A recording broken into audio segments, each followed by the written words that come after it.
Joining us now, Congressman French Hill from House Financial Services and former economic advisor to President Trump, Steve Moore. Congressman, okay, President Biden is attacking Republicans, claiming they want to kill Social Security. He's talking about Senator Scott's idea to look at all federal programs every few years, but Senator Scott is backing off that. But when President Biden was a senator, Senator Biden said to cut the deficit, he demanded legislation to sunset and freeze spending, cut spending on Social Security, Medicare, Medicaid, and VA benefits. He started on that in 1975 through the 90s. When he ran for president in 2007, he brought it up again in 2018. Congressman, what do you make of that?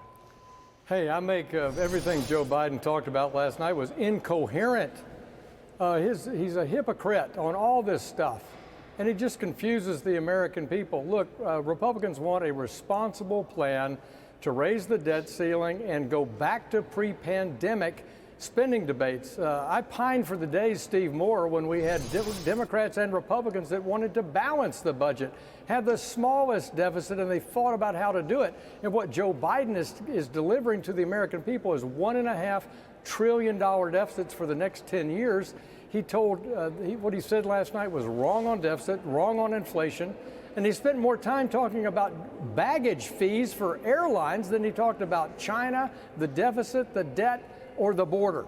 Yeah, so to the congressman's point, Steve, what do you make of all that and the then Senator Biden saying, yeah, cut Social Security, cut Medicare, Medicaid, and VA benefits?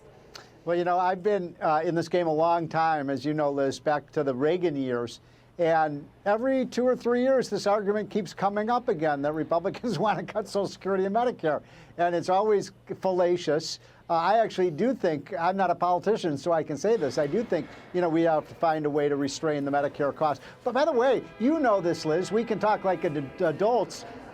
Both these programs have massive financial shortfalls. They're going bankrupt. Yep. So we're going to have to do something about it, right? And so I thought that was kind of irresponsible rhetoric. But the main thing was, Liz, that I took away from the speech was he's making this case that somehow the American economy is somehow in the land of milk and honey right now. People can afford the milk and honey right now. And when you have 61% of Americans saying the economy is bad, and the Biden is up there talking about how wonderful things are, I just felt like he seemed a little out of touch with real America on Main Street. So inflation is up 13.5% total all in under this president. Right. You know, he skated past the China spy balloon debacle. China's apparently been floating spy balloons over 5 continents since 2018. We still do not know who leaked that out of the Pentagon to say that the spy balloons are happening under Trump. The Trump team didn't know about that. NSA Sullivan said it went undetected from the Trump team. They couldn't have found it. You know, so but right from the get-go, Congressman, he was opening with mistakes. He incorrectly called Senate Majority Leader Chuck Schumer Minority Leader. He couldn't remember the name of Ukraine's ambassador to the U.S. when that ambassador was sitting as a guest of the First Lady.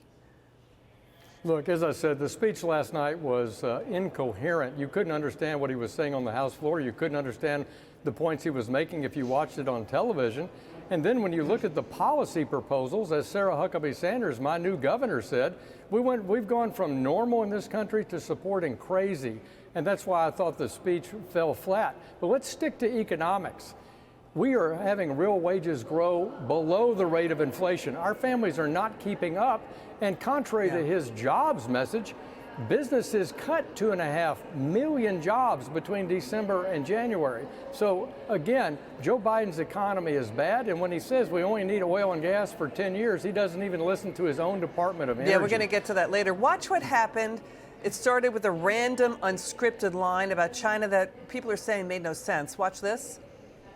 Name me a world leader who changed places with Xi Jinping. Name me one. Instead of making the wealthy pay their fair share, some Republicans want Medicare and Social Security to sunset. I'm not saying it's a majority. I don't even think it's even a significant, but it's being proposed by individuals. I'm not politely not naming them, but it's being proposed by some of you. Folks, I'm a capitalist, but pay your fair share. Fentanyl is killing more than 70,000 Americans a year.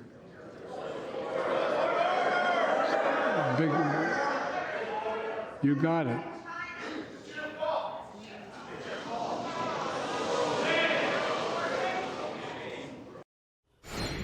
Steve, your reaction? He broke the border. He wiped out Trump's policies, 300 executive actions.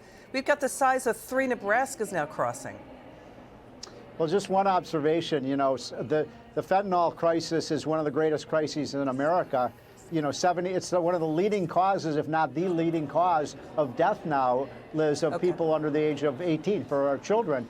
And yet, think about this, we're spending hundreds of billions of dollars on climate change. Right. Nobody dies from climate change. And we got 70,000 Americans dying from this poison brought in across the border. And there's almost nothing in the budget to deal with that. And then he decried COVID shutting down the economy.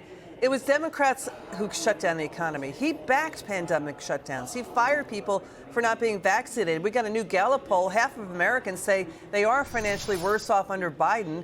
They haven't seen that since 1976. They've only seen that twice in 2008 and 2009. So, this truly bizarre slogan last night, finish the job. Finish the job of what? 2 years of falling wages after rising inflation, food, and rising crime? So, Congressman, the big whopper is this. The idea that is about the false line of pay your fair share. Taxpayers already pay more than their fair share in federal and state taxes. It's like half of what they're paying in multiple states. How much more do they want? Well, look, let's set the facts straight.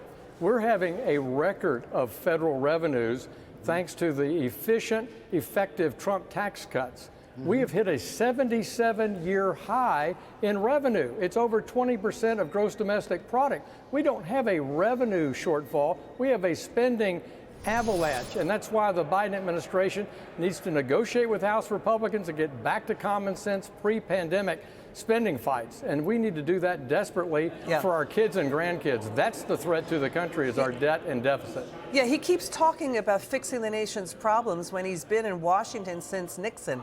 Watch Governor Sarah Huckabee Sanders' rebuttal on all this. Watch this.